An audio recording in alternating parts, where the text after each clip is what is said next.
राधे राधे दोस्तों, हमारी आज की कहानी है क्यों मंदिर में आया रे। सुबह सुबह ही मानवी को तैयार देख सौरभ ने पूछा, कहीं जा रही हो? आज से नवरात्रि शुरू है ना, तो मंदिर जा रही हूँ। कीर्तन होगा रोज 10:30 से 1 तक। मानवी ने व्रत की पूड़ी उसकी प्लेट में रखते हुए कहा। ओह, फिर तो तुम्हें आते आते 2-2:30 तो बजेगा ही। सौरभ ने पूछा। हाँ, इतना समय तो लगेगा ही, कहते हुए मानवी अपना पर्स उठा लाई। सौरभ ने पूछा, फिर अम्मा पिताजी का खाना? उनका तो उपवास नहीं है, बनाकर रख दिया है, अम्मा ले लेगी। अब जल्दी चलो वरना मुझे देर हो जाएगी। कहते हुए मानवी दरवाजे से बाहर निकल गई। अरे, तुम्हें कौन सा दूर जाना है, बस यहीं पीछे ही मंदिर है, 5 मिनट में पहुंच जाओगी। और हो सके तो कोशिश करना कि अम्मा पिताजी के खाने तक आ जाना, सौरभ ने मानवी को समझाते हुए कहा। मानवी बुरा सा मुंह बनाते हुए बोली, क्या आप भी? 10:30 बजे से कीर्तन शुरू होना है, मैं देर से पहुंचूंगी तो सब कहने लगेंगे। और आप ऐसे बार बार मुझे टोका मत करिए, मुझे भी अपनी जिम्मेदारी पता है। 1-2 दिन अम्मा कर लेगी तो क्या हो जाएगा, यही 8-9 दिन ही तो हमें माता रानी की भक्ति के लिए मिलते हैं। वैसे तो हम कहीं जा नहीं पाते, कम से कम इसके लिए तो मत टोकिए, सौरभ ने थोड़ी गंभीरता से कहा। टोक नहीं रहा हूँ मानू, मैं तो इसलिए कह रहा हूँ कि अम्मा पिताजी के घुटनों में दर्द है, दोनों को डायबिटीज़ भी है, समय पर दवा खानी होती है, तो समय पर खाना भी हो जाना चाहिए। तुम्हें पता है कि जरा सी देर हो जाए तो दोनों परेशान हो जाते हैं। अच्छा ठीक है, मैं देखूँगी। मेरे लिए तो कहीं भी जाना मुश्किल है, सबको परेशानी हो जाती है। बड़बड़ाती हुई मानवी चली गई। सौरभ भी अपनी गाड़ी स्टार्ट कर ऑफिस के लिए निकल गया। कीर्तन में खूब रौनक लगी, महिलाओं ने अच्छे अच्छे भजन सुनाए, बाद में भजन पर खूब नाची। मानवी ने भी बोल पड़ी, मंदिर की देवी क्यों मंदिर में आया रे, घर बैठी तेरी जननी माता क्यों ना भोग लगाया रे, भजन गाकर खूब प्रशंसा लूटी। वह अपनी पड़ोसन और खास सहेली लता का इंतज़ार कर रही थी, जो अब तक नहीं आई थी। मानवी ने उसे फ़ोन करने के लिए मोबाइल निकाला, देखा तो पहले से ही लता के 2 मिस्ड कॉल पड़ी हुई है। उसने तुरंत फ़ोन लगाया, पर कीर्तन के शोर में उसे कुछ सुनाई ना दिया। कीर्तन समाप्त होते ही 2 बज गए थे। प्रसाद लेकर वे जल्दी से घर की ओर चल दी। रास्ते में वहीं लता का घर था।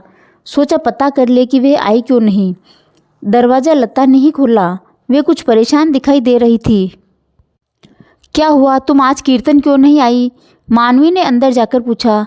कुछ नहीं मानवी, मैं तो आने ही वाली थी, पर आज सुबह ही माँ जी को अचानक पेट में दर्द होने लगा और उल्टियाँ भी शुरू हो गई। हम तो घबरा ही गए, जल्दी से डॉक्टर के पास ले गए, उन्हें इंजेक्शन दिया, तब जाकर 2 घंटे में आराम मिला। माता रानी की कृपा से अब वह ठीक है। 11 ही तो हम घर लौटे। आपको बताने के लिए 2 बार फ़ोन किया, पर उठा नहीं। मैं समझ गई कि शोर में सुनाई नहीं दिया होगा। वे ठीक हो जाए फिर आऊँगी। अरे तो क्या हुआ, उनका खाना बनाकर रख देती और थोड़ी देर बाद ही आ जाती। कीर्तन तो 2 बजे तक चला, खूब रौनक लगी।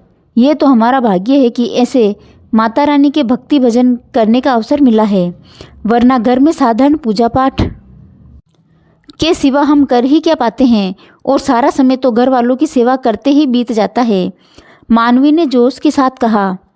नहीं मानवी बहन, माँ जी को ऐसी हालत में छोड़कर मैं नहीं आती, उन्हें बहुत तकलीफ़ थी। नवरात्रा 9 दिन की है, वे ठीक हो जाए फिर आकर माथा टेक लूँगी, लता ने जवाब दिया। मानवी ने लता को समझाते हुए कहा। ऐसे नहीं कहते लता, देख माता रानी की भक्ति हर कोई नहीं कर पाता, किस्मत से मिलती है ऐसा मौका, और नवरात्रा में तो माता रानी का कीर्तन करने से बड़े पुण्य भी मिलते हैं।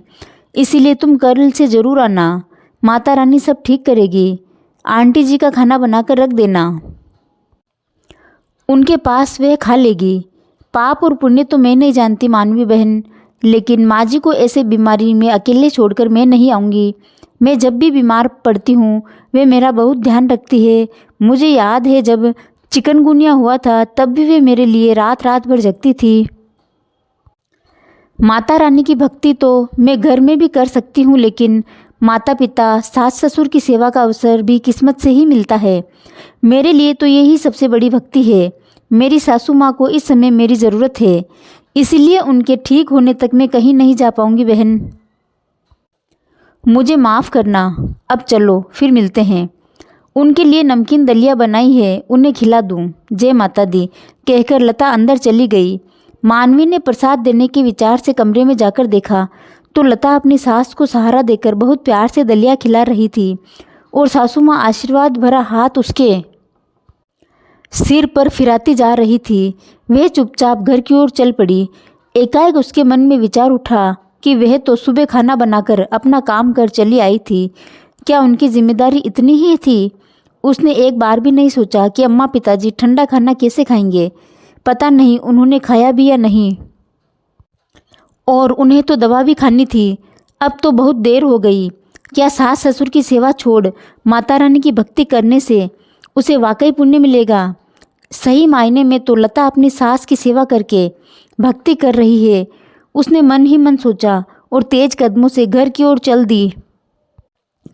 घर पहुंचकर देखा सास ससुर उसका इंतज़ार करके अब ठंडा खाना ही खाने जा रहे थे। उसे अपने पर बड़ी शर्मिंदगी महसूस हुई। उसे अपना गाया हुआ भजन याद आ गया, घर बैठी तेरी। उसने सोचा, सचमुच घर में विराजमान माँ की सेवा किए बिना माता रानी की भक्ति करना बेकार है। उसने जल्दी से पर्स सोफे पर फेंका और सास ससुर से क्षमा मांगते हुए खाना गर्म करके रसोई में आ गई। उसने खाना खिलाकर दवाइयाँ खिलाई और सब काम समेटकर घर के मंदिर में आ बैठी। हाथ जोड़कर प्रार्थना की, माता रानी मुझे माफ़ करना, मैं अपना पहला फर्ज भूल गई थी। मैं आपकी सेवा भक्ति ज़रूर करूँगी, लेकिन पहले घर में जो माँ पिताजी हैं उनकी सेवा और देखभाल करने के बाद। अगले दिन वे सुबह जल्दी तैयार हो गई, पर जाने से पहले सास ससुर को अच्छे से नाश्ता कराया, सुबह की दवाई दी। सौरभ ने उसे देर होते देख पूछा, क्यों आज कीर्तन में नहीं जाना क्या? चली जाऊंगी थोड़ी देर में, पहले माँ पिताजी के लिए ठीक से खाना तो बना कर रख दूँ। सौरभ ने चौंक कर पूछा, आज देर नहीं होगी? इस पर मानवी मुस्कुराकर बोली, नहीं, मैं समय से पहुँच जाऊंगी। चलते समय मानवी ने सास को कहा, माँ दरवाज़ा ठीक से बंद कर लीजिए, मैं ठीक 1 बजे तक आ जाऊंगी। मानवी भजन गुनगुनाती हुई मंदिर की ओर चल दी। सौरभ अचंभित सा मानवी को जाते हुए देख रहा था। उसे मानवी के बदले व्यवहार और इस कीर्तन का रहस्य बिल्कुल समझ नहीं आया था। तो दोस्तों, आपको ये कहानी कैसी लगी कमेंट बॉक्स में बताएं। इस चैनल को सब्सक्राइब करें और कहानी को लाइक और शेयर करें। धन्यवाद।